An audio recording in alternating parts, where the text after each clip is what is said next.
Hello my dear friends, welcome back to my channel. कैसे हैं आप लोग? आई होप आप लोग बहुत अच्छे होंगे और आपकी तैयारी बहुत ही अच्छी चल रही होगी। जैसा कि आपको पता है कि हम लोगों ने मध्य प्रदेश वर्ग 1 का जो पेपर 1 है उसका PYQs सीरीज स्टार्ट की है, जिसमें हम लोग लगभग 30 क्वेश्चंस करते हैं। ठीक है, और उसमें से हमारा आज का जो है आई थिंक 4th सेशन है। इसमें हम लोगों ने 1 मार्च का किया, शिफ्ट 1 और शिफ्ट 2 दोनों कवर किया है। देन 2 मार्च का शिफ्ट 1 को कवर किया है। आज का हमारा टॉपिक है 2 मार्च 2023 का शिफ्ट 2 का, जिसमें हम लोग आज 30 क्वेश्चंस करने वाले हैं आपके प्रीवियस ईयर में आए हुए, ठीक है ना, पेपर 1 के, जो भी आपका सब्जेक्ट है सभी के लिए बहुत ही महत्वपूर्ण है। तो अगर आप लोगों ने इससे पहले वाला वीडियो नहीं देखा है तो उसको ज़रूर देखिएगा। ठीक है, तो आगे बढ़ने से पहले आप चैनल को सब्सक्राइब कर लीजिए, वीडियो को लाइक शेयर ज़रूर करिएगा। चलिए स्टार्ट करते हैं। आपको पता है कि हमारी जो स्टार्टिंग है, यानी स्टार्टिंग में आपको क्या मिलता है?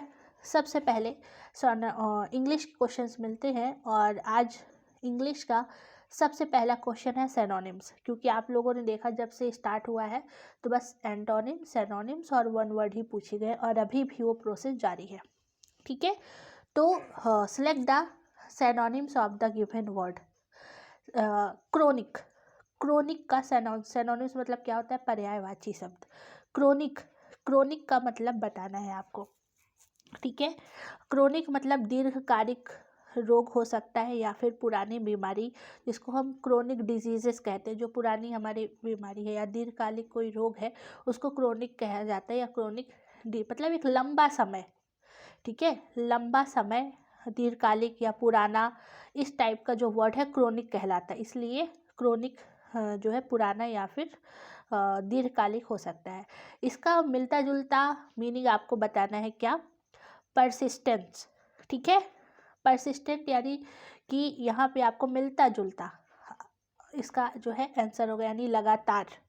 ठीक है, दीर्घकालिक मतलब कि दीर्घकालिक क्रोनिक हो जाएगा। पुरानी बीमारी जो है इसका जो सिनोनिम्स होगा परसिस्टेंस होगा। क्रोनिक का परसिस्टेंस आपको याद रखना है।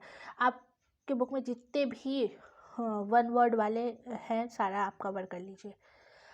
आगे हम लोग चलते हैं क्वेश्चन नंबर 2। क्वेश्चन नंबर 2 क्या कहता है? ठीक है, फिर से आ गया वन वर्ड। तो आपको सिनोनिम्स पढ़ना ही है, साथ ही साथ वन वर्ड का जितना भी ग्रुप है वो सब पढ़ना है। आज का पहला हमारा वन वर्ड है अ पर्सन, एनिमल और plant belonging originally to a place. ठीक है, अ पर्सन, एनिमल और plant belonging originally to place. इसका मतलब क्या है? इसका मतलब किसी स्थान का मूल निवासी, स्वदेशी व्यक्ति, पशु या पौधा। मतलब इसका जो आंसर होगा नेटिव होगा। एक स्थानिक वर्ड, ठीक है, एक स्थानिक यानी किसी स्थान का मूल निवासी की बात करें, कोई व्यक्ति हो सकता है, कोई एनिमल हो सकता है, कोई प्लांट हो सकता है, जहाँ वो रहता है तो क्या कहलाता है? तो वो नेटिव कहलाएगा। वो उस जगह का क्या कहलाएगा? नेटिव। नेटिव मतलब स्वदेशी कह सकते हैं। ठीक है, क्या कहेंगे? स्वदेशी या फिर मूल निवासी कहा जाएगा। कोई प्लांट हो सकता है उस जगह पे रहने वाला, या तो कोई एनिमल हो सकता है, या कोई पर्सन भी हो सकता है। ठीक है, तो ये आपका आंसर हो जाएगा। देन उसके बाद हम लोग चलते हैं क्वेश्चन नंबर 3। क्वेश्चन नंबर 3 क्या कहता है? An arrangement of flower that is usually given as a present. मतलब अगर हम बहुत सारे फ्लावर्स को अरेंज करें, बहुत सारे फ्लावर्स को अरेंज करें यानी और उसको रिप्रेजेंट करें, कहीं पे रिप्रेजेंट करें, तो क्या एक बुटीक बन जाएगा ना, बहुत सारे फ्लावर्स लग जाएंगे तो क्या? एक गुलदस्ता। ठीक है, तो फूलों का सुंदर गुलदस्ता यानी बुटीक इसका जो है आंसर हो जाएगा। Arrange of flower that is usually given and present. Present करने के लिए हम बहुत सारे फ्लावर्स के ग्रुप को क्या कहेंगे? तो बुटीक, बॉयक्विट कह सकते हैं इसको। ठीक है ना, नॉर्मल से भाषा में हम लोग बुटीक ही कहते हैं। देन उसके बाद फूलों का गुलदस्ता हो गया। अगला क्वेश्चन है क्वेश्चन नंबर 4। क्वेश्चन नंबर 4 क्या कहता है? A state of perfect balance. A state of perfect balance यानी पूर्ण संतुलन की अवस्था। पूर्ण संतुलन की अवस्था क्या कहलाएगा?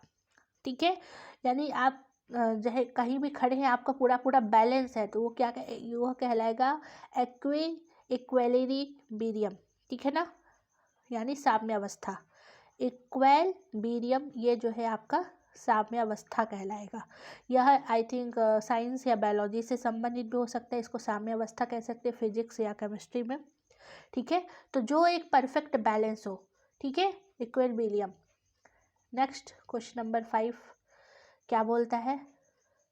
द सीक्रेट और देखिए, द सीक्रेट और डिस्गस्ट वे ऑफ राइटिंग, ठीक है, यानी एक सीक्रेट राइटिंग, एक सीक्रेट यानी गुप्त लेखन की विधि क्या कहलाएगी, या रहस्यमयी लेखन की विधि क्या कहलाएगी? ठीक है, गुप्त तरीके से लिखना क्या कहलाएगा? तो उसको कहेंगे क्या? क्रिप्टिक या फिर क्राइफर। ठीक है, क्या कहेंगे? क्राइफर। याद रखिएगा, गुप्त लिखना क्या कहलाएगा? क्राइफर। नेक्स्ट आगे देखिए, इसको क्राइपिक राइटिंग भी कहा जाता है, साइफर, क्राइफर, आप कुछ भी बोल सकते हैं। अब ये 5 क्वेश्चन आपकी यानी वर्ड बाय वन वर्ड से क्वेश्चन पूछ रहा है, लगातार पूछते ही चला जा रहा है। अब हम लोग चलते हैं क्वेश्चन नंबर 6 की तरफ। आमरण शब्द कौन सा समास है? हमने कहा ना समास से क्वेश्चन आ रहे हैं लगातार, आपको समास को कवर करना है। ठीक है, तो यह जो है आमरण शब्द कौन सा समान है? अव्ययी भाव समास। कौन सा समास? अव्ययी भाव समास, याद रखिएगा। ठीक है, द्विग समास, तत्पुरुष द्वंद्व, इसको भी अच्छे से आप लोग पूरा समास वाला चैप्टर जो है अच्छे से कर लीजिएगा। ठीक है, अव्ययी भाव समास यानी भय का अभाव होना या फीलिंग्स होना, ऐसे समास को अव्ययी भाव कहेंगे। भय का अभाव व्यक्त होता है, ठीक है, निर्भय, तो इस तरीके से अव्ययी भाव समास हो जाएगा। देन वाक्यों के प्रकार का चयन कीजिए, यानी कि ये जो क्वेश्चन है आपका, वह इसलिए बाजार गया क्योंकि उसे फल खरीदे थे। यहाँ पे एक सेंटेंस दिया हुआ है, वह इसलिए बाजार गया क्योंकि उसे फल खरीदने थे। ठीक है, तो इस पे कौन सा वाक्य है? तो ये आपका कौन सा वाक्य हो जाएगा? मिश्रित वाक्य यानी कॉम्प्लेक्स सेंटेंस। यह वह वाक्य होते हैं जिसमें एक मुख्य उपवाक्य या एक से अधिक उपवाक्य होते हैं, मतलब एक आपका 2 वाक्य आपस में जुड़े हुए हो। ठीक है, एक मुख्य वाक्य हो जाएगा और एक उसका उपवाक्य हो जाएगा। वो इसलिए बाजार गया, मेन हो गया कि वो बाजार गया क्योंकि उसे फल खरीदना था, ये उसका उपवाक्य हो जाएगा। तो ऐसे सेंटेंस को हम क्या कहते हैं? मिश्रित उपवाक्य। ठीक है, जो एक दूसरे पर डिपेंड होते हैं। सरल शब्दों में कहा जाए, जो दोनों सेंटेंस एक दूसरे पर डिपेंड होते हैं। ठीक है, मिश्रित वाक्य कहलाते हैं। अगला क्वेश्चन है क्वेश्चन नंबर 8। इसमें आपको शुद्ध वर्तनी बताना है। निम्नलिखित में से शुद्ध वर्तनी वाले शब्दों का चयन कीजिए। ठीक है, शुद्ध कौन सा है? तो प्रतिबिंब गलत है, अनुषांगिक गलत है, अधीक्षक ये भी गलत है, भौगोलिक सही है। इसका आंसर क्या हो जाएगा? भौगोलिक। ठीक है, अनुभूति का पर्यायवाची, ठीक है, अनुभूति का पर्यायवाची बताना है, अनुभूति करना पर्यायवाची फीलिंग्स के बारे में, तो इसका हो जाएगा संवेदना। ठीक है, माई फीलिंग से मिलता जुलता है संवेदना, सेंसेस, क्योंकि हम लोग सेंस की अनुभूति करते हैं ना, जो ठंडा गर्म जो भी सेंसेस है, तो उसका अनुभूति यानी फीलिंग्स होता है, तो ये संवेदना हो जाएगा। अगला क्वेश्चन नंबर 10। पुल्लिंग शब्द का चयन करें। पुल्लिंग, आपको पता है पुल्लिंग क्या होता है? ठीक है ना, प्लूरल शब्द जो पुल्लिंग कहलाएगा। इम्तिमान, तारीख, दया, दिल लगी, तो इसमें इम्तिमिनान हो जाएगा। इत्मीनान कहते हैं इसको, थोड़ा सा ऑकवर्ड वर्ड है। इत्मीनान इसका उच्चारण एक्चुअल में होगा इत्मीनान, कहते हैं ना, अरे ठहर जाओ, इत्मीनान से चलते हैं। ठीक है, तो ये पुल्लिंग वर्ड है। इत्मीनान क्या है? एक पुल्लिंग शब्द है। देखिए, ये पुल्लिंग स्त्रीलिंग कौन सा वर्ड कब दे दिया है, इस पर ज़्यादा आपको पढ़ना नहीं है, जितना ग्रुप में दिया है उतना याद कर लीजिए, क्योंकि ये सब आपको कहीं अलग से ही क्वेश्चन देखने को मिलेंगे, एक्स्ट्रा क्वेश्चन ही रहेंगे। अब देखिए, नीचे दिए गए वाक्य क्रिया विशेषण, यानी कि किस क्रिया विशेषण अव्यय का भेद है। अचानक से नाग आ गया, अचानक से नाग आ गया। ये जो सेंटेंस है इसमें क्रिया विशेषण या अव्यय का कौन सा क्रिया विशेषण अव्यय का कौन सा भेद इसमें इस्तेमाल यानी कौन सा पार्ट है।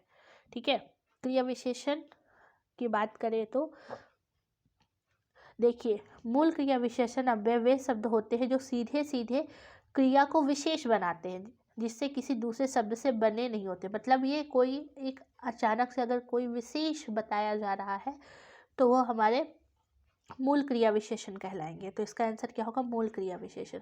अचानक से नाग आ गया, ठीक है ना, ये उसकी विशेषता है, बताया जाए क्रिया विशेषण अव्यय में मूल क्रिया विशेषण उसे ही कहते हैं जो सीधे सीधे क्रिया को विशेष बनाते हैं। ठीक है, जो क्रिया उसको विशेष बनाया जाता है तो उसको हम मूल क्रिया विशेषण कहेंगे। ओके, चलिए अब मतलब कि इसमें ऐसे वर्ड भी जुड़ जाते हैं कभी कभी, जैसे कब हो गया, कहाँ, कैसे, कितना, किस तरह, अगर ये सारे वर्ड हैं तो ये मूल क्रिया विशेषण में आ जाएगा। तो आई होप आपको समझ में आ गया होगा। चलिए आगे बढ़ते हैं हम लोग।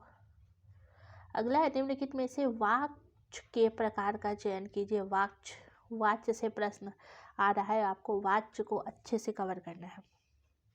ठीक है, तो देखिए यहाँ पे फीलिंग्स है, इसमें इतनी गर्मी मतलब इस हमसे इतनी गर्मी में नहीं रहा जाता, कौन से वाच्य को प्रकट कर रहा है, तो फीलिंग्स। गर्मी के वर्ड क्या है, गर्मी वर्ड एक फीलिंग है ना। ठीक है, तो यहाँ पे भाववाच्य हो जाएगा। ठीक है, कौन सा वाच्य, भाववाच्य। ओके, जैसे भाव हो गया, किसी का क्वालिटी हो गई, ये सब चीज़ें भाववाच्य में ही आ जाएगी।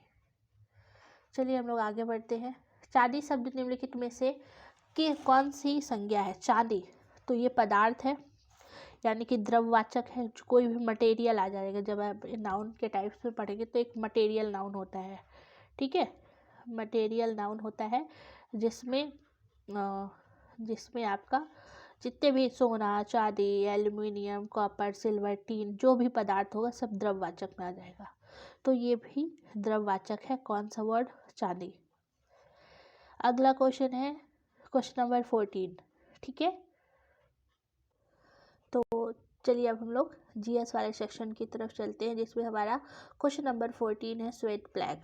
ठीक है, स्वेट प्लैग को आमतौर पर किस नाम से जाना जाता है, सॉरी, स्वेट प्लैग को आमतौर पर ट्यूबरक्लोसिस यानी टीबी के रूप में जाना जाता है। किसको, टीबी कहते हैं, शॉर्ट वे में ट्यूबरक्लोसिस कहा जाता है।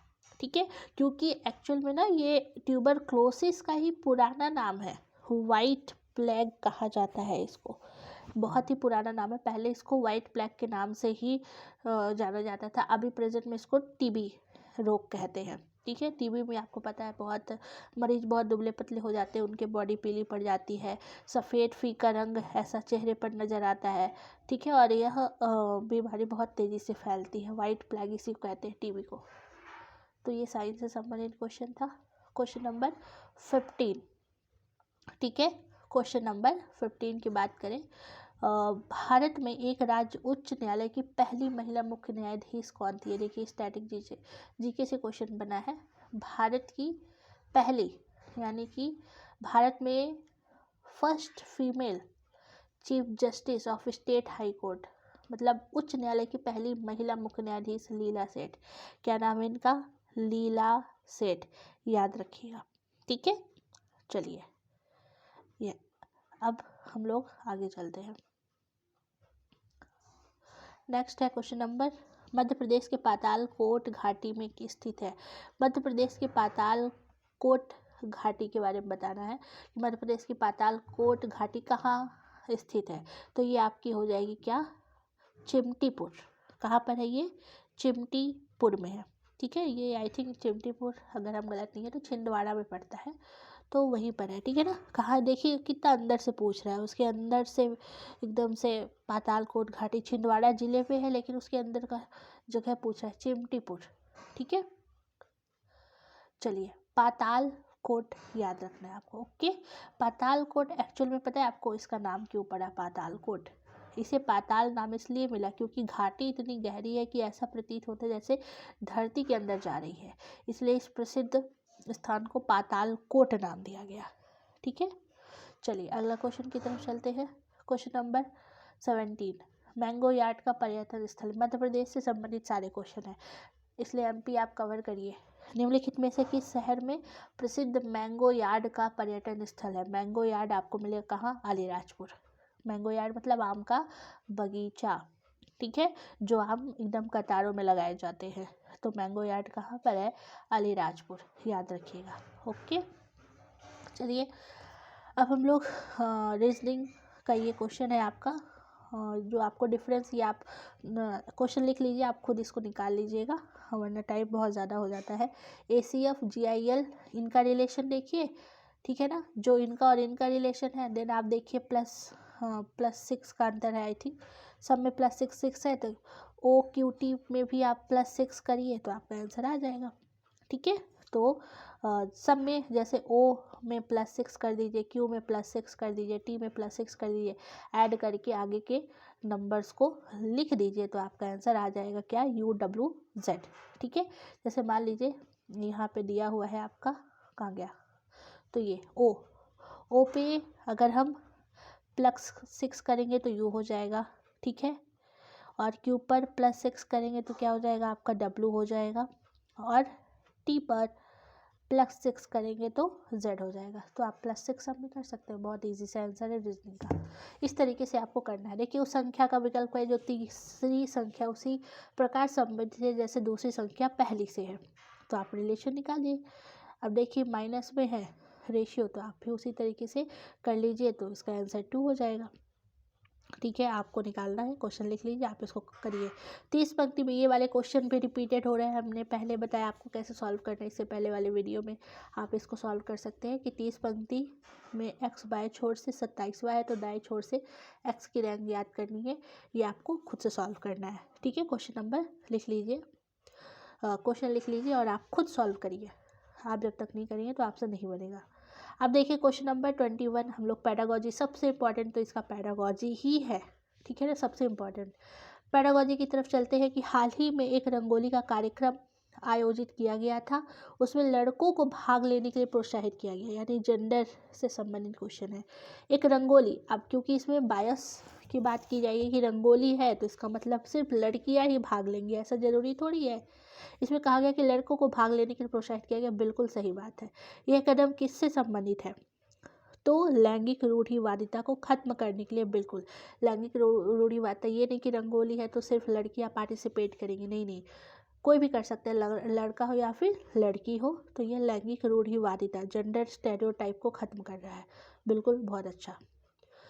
क्वेश्चन नंबर 22 क्या कहता है? निम्नलिखित में से कौन किसी विद्यार्थी का निकट उचित परिवेश के अंतर्गत आता है? तो हमारे यानी सिबलिंग्स, जो हमारे सिबलिंग्स होंगे वो हमारे बहुत ही निकट परिवेश में आएंगे। क्लास टीचर, कक्षा अध्यापक, सहपाठी, पड़ोस नहीं, सिबलिंग्स थोड़ा क्लोज होते हैं। देखिए ये थोड़ा सा मैचिंग वाला क्वेश्चन, लेकिन हॉवर्ड गार्डनर, लगातार गार्डनर से क्वेश्चन आ रहे हैं इसलिए आपको अच्छे से करना है, ठीक है ना। हॉवर्ड गार्डनर की बुद्धिमत्ता और उद्देश्यपरक अवस्था प्रदर्शन संभावनाओं को मैचिंग करना है। भाषाई बुद्धि, जिनकी भाषाई बुद्धि होते हैं वो लिखने में, पढ़ने में, थोड़ा सा रिटेन वर्क में अच्छे होते हैं। भाषाई की बुद्धि तो पत्रकार, ठीक है। तार्किक, मैथ्स से संबंधित है तो मैथ्स में जाएगा। स्थानिक बुद्धि है, मूर्तिकार, स्थानिक बुद्धि मूर्तिकार। प्रकृत है तो जीव विज्ञान संबंधित, कृषि वगैरह इसमें आ जाएगा, ठीक है। तो आपको करना है ये। क्वेश्चन नंबर 24 देखिए क्या कहता है? निम्नलिखित में से कौन सा एक विद्यार्थी की शैक्षणिक उपलब्धि का अनुचित और अविश्वसनीय भविष्य अनुमान है? यानी कि कौन सा विद्यार्थी शैक्षणिक उपलब्धि का अनुचित और अविश्वसनीय भविष्य अनुमान है? ऑप्शन के अकॉर्डिंग माता पिता की जाति, उत्पत्ति, ठीक है, माता पिता इसमें सम्मिलित होंगे। तो ऑरिजिन ऑफ क्लासरूम एक्सपीरियंस सबसे ज़्यादा इम्पोर्टेंट होता है। क्या हो जाएगा आपका? नहीं, ऑरिजिन ऑफ पेरेंट्स, माता पिता का जाति, उत्पत्ति, ये भी मायने रखता है, ठीक है ना। चलिए, क्योंकि जैसे हमारे पेरेंट्स होते हैं ना उसी के जैसे होते हैं। एक सशक्त विद्यालय को एक शिक्षा में निम्नलिखित में से किस विशेषता को प्रोत्साहन करना चाहिए? तो प्रतिस्पर्धा करके, प्रतियोगिता में कॉम्पिटिटिव होना चाहिए, तो इससे बच्चे थोड़ा सा और ज़्यादा प्रोत्साहित होंगे। निम्नलिखित में से किस सरकारी योजना को शुरू में एकीकृत स्कूल के रूप में जाना गया था? ठीक है, तो ये आपको हो जाएगा क्या, IEDC। ठीक है, कौन सी योजना? IEDC, इंटीग्रेटेड स्कूल के रूप में जाना गया था। याद रखिएगा, ये गवर्नमेंट स्कीम है। ठीक है, याद रखिएगा। नेक्स्ट क्वेश्चन नंबर 27, यदि एक विद्यार्थी किसी विषय का अध्ययन करने में असमर्थ है, नॉट समर्थ, असमर्थ है, ठीक है, यानी अनेबल है, तो इस समस्या को कैसे आप ठीक करेंगे? तो शिक्षक को स्थिति के मूल कारणों को जानने का प्रयास करना चाहिए कि वह जो है किस प्रकार से है, जो वो पीछे की तरफ है या फिर उसको समझ में नहीं आ रहा है, उसकी स्थिति को जाने क्या प्रॉब्लम है और उसको ठीक करें। 2 वर्ष तक के बच्चों में जो प्रमुख संज्ञानात्मक विकास होता है, देखिए पियाजे से संबंधित क्वेश्चन है, संज्ञानात्मक विकास से संबंधित है।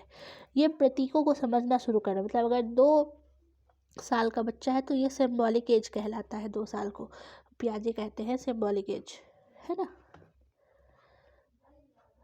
चलिए आगे बढ़ते हैं। सामाजिक विकास का निम्नलिखित में से कौन सा सिद्धांत प्रौढ़ आयु के लोगों को सामाजिकरण के एजेंट के रूप में मानता है? तो संज्ञानात्मक विकास, कॉग्निटिव डेवलपमेंट है, जो प्रौढ़ आयु के लोगों को सामाजिकरण के एजेंट के रूप में माना जाता है। देखिए पियाजे और वायोस्की दोनों को अच्छे से कवर करिएगा। देखिए निम्नलिखित में से कौन सा विकल्प भाषा विज्ञान की सही व्याख्या करता है?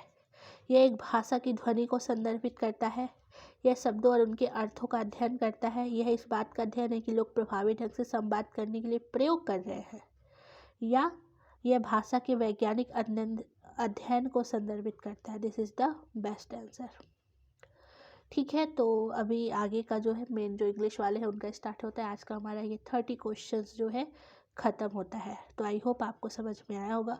कोई भी डाउट है, देखिए अगर आप 30 क्वेश्चन का रोज़ देखते भी जाएंगे तो आपको ज़्यादा अलग से नहीं पढ़ना पड़ेगा, जैसे 1 वर्ड और थोड़ा पर्यायवाची ये बस याद करना है इंग्लिश वाले सेक्शन का, अदरवाइज़ बाकी चीज़ें हो जाएगी। मैथ और रीजनिंग के क्वेश्चन ज़रूर करते जाइएगा। ठीक है, तो इसके बाद हम लोग अगला करेंगे, ये पूरा इंग्लिश का है, इंग्लिश वालों का दिया हुआ था।